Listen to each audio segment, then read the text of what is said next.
He was hours away from being put down. That's the part people can't quite believe when I tell this story. Not days, not weeks, hours. A little orange tabby, barely more than a kitten, sitting in a shelter cage with a red tag on it and nobody coming to save him. His name is Milo now, but back then he didn't have a name at all.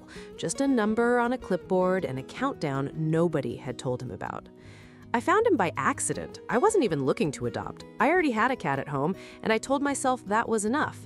I'd gone to the shelter to drop off some old towels for a donation, nothing more, and one of the volunteers, a tired-looking woman with kind eyes, asked if I wanted to see the cats before I left. I said sure, just a look. That's when I saw him. He was pressed into the back corner of his cage, so small he barely took up any space at all. Bright orange fur, 2 big ears for his head, and eyes that looked more exhausted than a kitten's eyes should ever look. He wasn't crying, he wasn't clawing at the bars, he was just waiting, like he already knew. The volunteer saw me looking and lowered her voice. "He's scheduled for this afternoon," she said. "We're full, we didn't have a choice." I didn't plan what happened next, I just heard myself say, "I'll take him." I signed the papers with my hands shaking. I didn't even have a carrier. They lent me a cardboard box with holes punched in the top, and I drove home with this tiny, silent kitten sliding around in the passenger seat, and I remember thinking, I have no idea what I'm doing. What I didn't know yet was that I already had exactly what he needed, waiting for us at home. Her name is Salem. Black and white, sharp green eyes, the kind of cat who runs the household and makes sure everyone knows it. She'd been mine for 3 years, an only cat, set in her ways, not exactly known for warming up to strangers. I braced myself for a disaster. I pictured hissing, swatting paws, weeks of tension between 2 cats who wanted nothing to do with each other. I set the box down in the living room and opened the flaps carefully. Milo didn't move. He just sat there, frozen, orange fur trembling slightly, waiting for whatever came next to be bad. That's the only thing he'd learned to expect. 8 months old and already so sure that good things didn't last. Salem walked over, slow, deliberate, tail low. I held my breath. She sniffed the edge of the box, then she sniffed him, and then, instead of hissing, instead of swatting him away like I fully expected her to, she just sat down, right next to the box, like she was standing guard. Milo didn't come out that first night, or the second. He stayed curled in the corner of the spare room I'd set up for him, eating only when I left the room and flinching at every sound the house made, every creak, every door, every car passing outside. But Salem started sleeping outside his door. I noticed it on the 3rd night.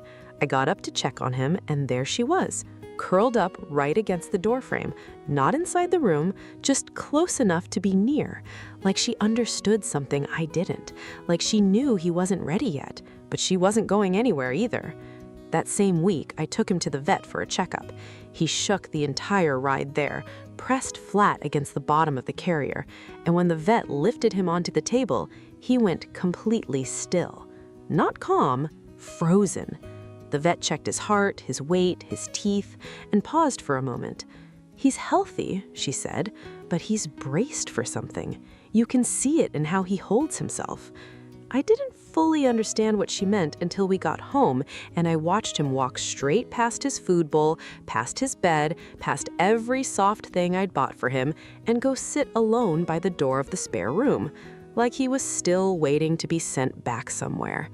Hey, if you're enjoying the story, hit that subscribe button. It really does mean the world, and it helps more stories like Milo's find their way to people who need them. By the end of the first week, Milo started venturing out of the spare room, just a few feet at a time. He'd creep into the hallway, freeze, listen, and creep back.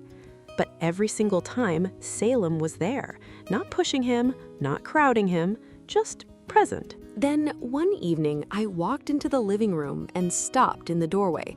Milo was curled up on the couch, right beside Salem, not across the room, not in a corner, pressed right up against her side, his small orange body tucked into the curve of hers, and she was washing the top of his head like he was something she'd been waiting for. I didn't move. I didn't want to break it. That was the night everything changed. After that, they were rarely apart. Salem taught him things I couldn't, where the warm spots in the house were, how to ask for food without being pushy about it, that the vacuum cleaner was loud but not actually dangerous. Milo watched her the way you watch someone you trust completely, copying every move, every stretch, every slow blink. He started to play, really play, chasing crumpled paper across the kitchen floor, pouncing on Salem's tail when she let him get away with it. He started to meow, quiet at first, then louder, more confident, like he was finally sure someone would answer. There was one night, about a month in, when a storm rolled through and the thunder cracked so loud it rattled the windows. I got up to check on both of them, half expecting Milo to be hiding under the bed again, back to square one. Instead, I found him pressed against Salem in the hallway, and she had curled her body around him like a wall between him and the noise. She wasn't scared of storms. She never had been, but she stayed like that, wrapped around him until it passed. In the morning, he wasn't shaking anymore. He just followed her downstairs for breakfast like it was any other day. And every single night, without fail, he curls up against her to sleep. If she leaves the room, he follows. If I try to move him to his own bed, he cries until I put him back beside her. He survived a countdown he never should have had to face, and somehow, on the other side of it, he found someone who decided he was worth staying close to. I think about that shelter cage sometimes, how close it came to being the end of his story instead of the beginning. A few more hours and none of this would exist. No couch full of orange fur, no quiet nights with two cats curled into one shape, no Salem teaching a frightened kitten that the world could be soft. Just an empty cage and a red tag that never got the chance to be wrong. People ask me sometimes if I think animals understand what almost happened to them. I don't know, but I know Milo sleeps like someone who finally feels safe. And I know Salem never left his side when it mattered most, back when he had no idea yet that he'd made it. If you're thinking about adopting, please remember this. The ones who've been through the most are often the ones with the most love left to give, once they finally believe it's safe to give it.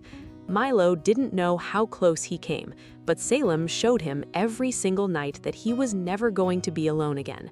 So tell me, do you think animals sense a second chance when they get one? Or is that love just something we imagine into them? I'd really love to hear what you think. Let me know in the comments.